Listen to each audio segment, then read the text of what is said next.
We are going to switch gears here. If you didn't know, Grandma's Marathon is happening this weekend. On Saturday, they celebrate the 50th year of that iconic race along the North Shore.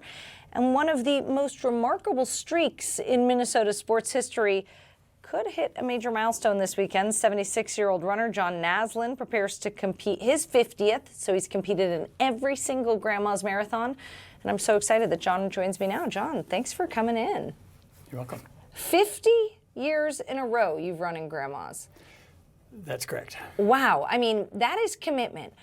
I know that you started this back in the 70s. It was the run club that you belonged to up in the Duluth area that actually started Grandma's. So you got in on the first one. And do I have this right? You placed 5th in the inaugural Grandma's in 1977? Out of about 150 runners.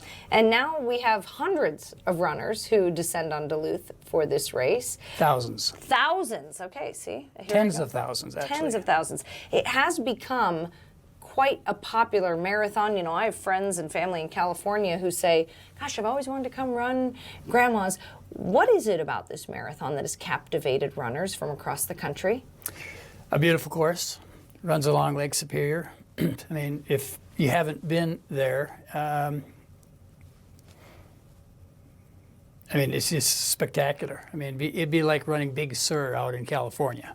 Yeah. So, beautiful course. They do a great job, and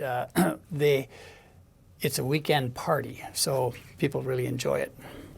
I can't imagine the commitment it takes. Do you just mark off this weekend on your calendar every year? Oh, yeah. So have you turned down, I mean, I'm imagining weddings have come up, funerals that you've missed because you commit to being in Duluth this weekend. I don't think anybody would invite me to anything on that weekend, so I really don't have to turn down anything. They know, do not invite John. If it's Grandma's Marathon weekend, do not invite John. So what was your fastest time that you ran the marathon? Up at Grandma's? Mm-hmm. I've run half a dozen or so in the 2:30s. Wow. And what are you doing now? I read that you... This year is going to be a little bit different. This is going to be more of a shuffle walk.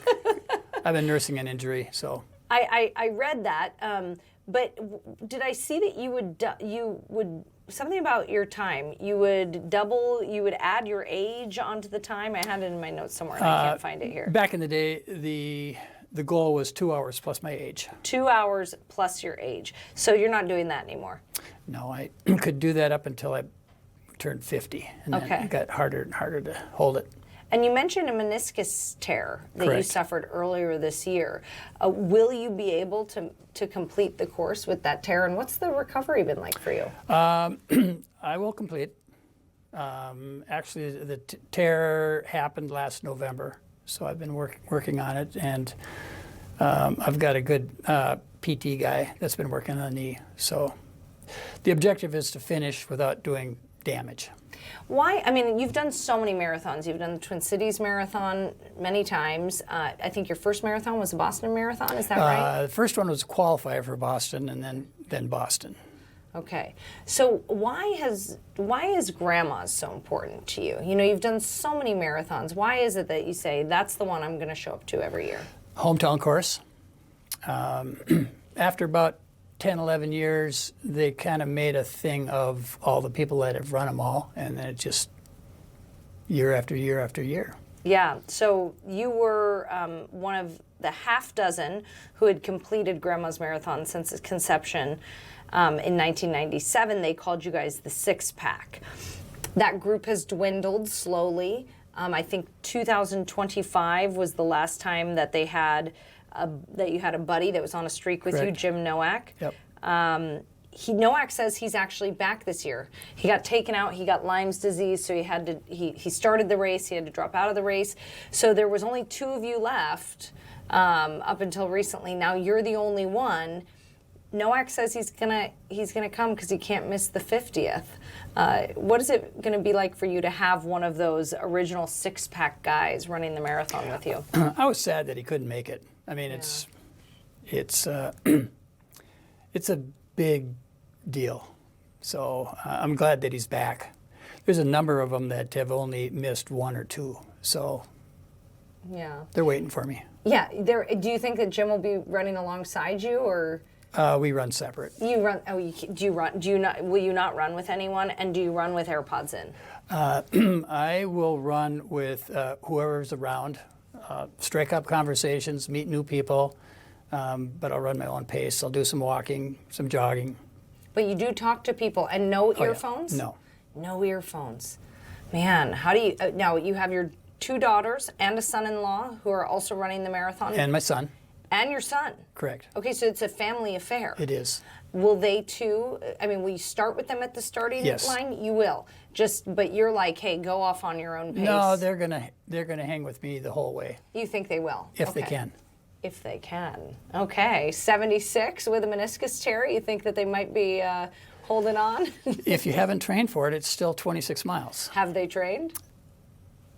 I don't think so. We're putting them on blast right here on Fox 9.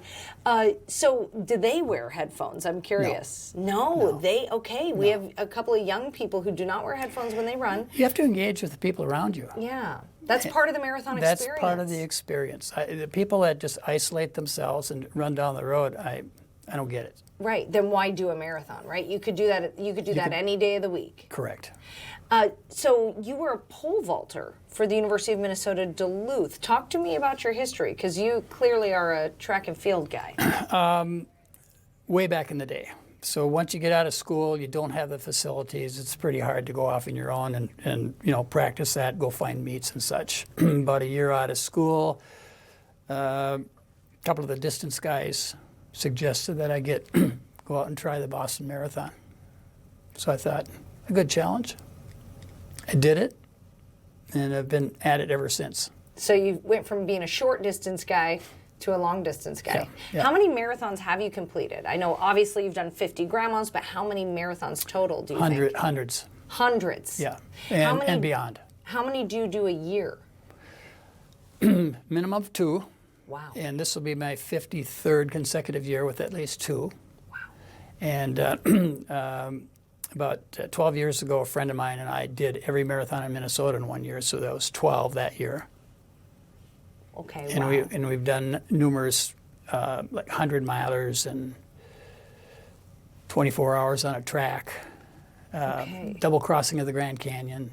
So Adventure runs. 76 years old, and you're still running these long courses. What do you think the trick is to staying fit? I mean, and running can be so hard on the knees and hips. And I mean, how do you keep going at 76? Don't quit. Every day. Do something every day, Are you training every single day? pretty much. So how many more Grandma's Marathons do you think you have in you? Well, I got this one, and then we'll see about next year. If you don't come back next year, the streak has ended. Well, let's get through this year first. I could see you running the marathon at 80 years old. That's a new age group. That is a new age group. Yeah. So tell me about the age groups. Do they group you, are you in the 70 to 80 class? Where do you get grouped? 5-year categories. Okay, 5-year categories. And where do you expect that you'll come in this category? Oh, this year it's just this is just a survival, get it done. Okay. When I'm competitive, I'd probably be in the top third. What's your advice to people who want to get involved in marathons? Have never done a marathon, maybe they're a casual runner. What is your best advice for people when they want to get into it? Well, you're going to start smaller. I mean, go find some 5Ks and have it become a lifestyle. Join a run club, That'd be good. but not necessary, you don't think? Not necessary, but it's a lot easier to run with people. And I've seen like training programs Yep. that you can find online. Is that something you recommend? If it works for you. Sounds like you really believe like you gotta love it. You gotta enjoy the running. Well, why would you do it otherwise? Well, for torture, for fitness, I think there are people who do it, You won't stay with it that way. Right. I think there are plenty of people who do them and just do one and they've accomplished it and they're done. They probably went at it all wrong then. Yeah. Yeah. Because it's a social event. I mean, There's nothing quite like it. I love how it's a social event too, because I'm just picturing running 26.2 miles and huffing wind the entire time. Like, how can you hold a conversation? It's not that difficult. You just, it depends on the intensity that you're going. The guys up front, if you were on a bicycle riding along, the guys up front, they're breathing hard, they're working. So there's not a lot of conversation going on. But as you get farther back in the pack, you know, it's less intense, and I think the time goes by a lot easier. Has your perspective on marathoning changed over the years? Oh, You know, yeah. you've been doing this for decades. Yeah, and actually every decade you almost have to reframe the experience. You get slower. You're not going to be setting PRs, but you deal with what you have. I mean, it's tougher being intense at 76 than it was at 36. You don't recover as fast, but you can still enjoy it. A lot of people, you know, might be watching. They're thinking about, you know, they know about Grandma's Marathon, but they've never seen it. Will there be a lot of fanfare around your running the marathon this weekend, just because you are the only person who has done every single one, and this is the 50th anniversary, which is a huge milestone for the marathon? Probably more than I would like. Right. You just want to show up and run your race. Yeah, enjoy it. Yeah. Yeah, I mean, 50 years in a row is kind of an interesting milestone. I mean, I'd have to admit, but it'd be fun to watch somebody else do it. But And to watch Grandma's, I mean, what's it been like for you to watch Grandma's go from 100 and some runners to tens of thousands now? they do a great job up there. I mean, it's not a situation like if you go to New York or Boston where you're just lost in the crowd. I mean, it's easy to get around. The entertainment is great surrounding it. People are friendly. They do a marvelous job. What's going through your mind when you start to come into Duluth? You know, you go through that tunnel and you start to enter the city. What's going through your mind? That's when it gets tough every year. Doesn't matter whether you're running 2.5 hours or 5.5 hours. It's, you know, the last 5-6 miles is tough. And it's going to be special because you're going to have your kids with you. Hopefully. If they make it, sounds like they weren't training. So. Well, we'll find out. We'll find out. I love the smack talking from Dad here. He's like, we'll see if you can cut it. Have any of them run a marathon before, or is this their first? Okay, all of them have. They all have run a marathon before. So They've all run Grandmas. They've run Grandmas at one before, point. but you usually ditch them. We haven't typically run together. Okay. So. Okay. Yeah. All right. All right. Grandma's Marathon taking place this Saturday. 2 Harbors to Duluth, right? Correct. Yeah. It's a wonderful race. It brings so many people to town.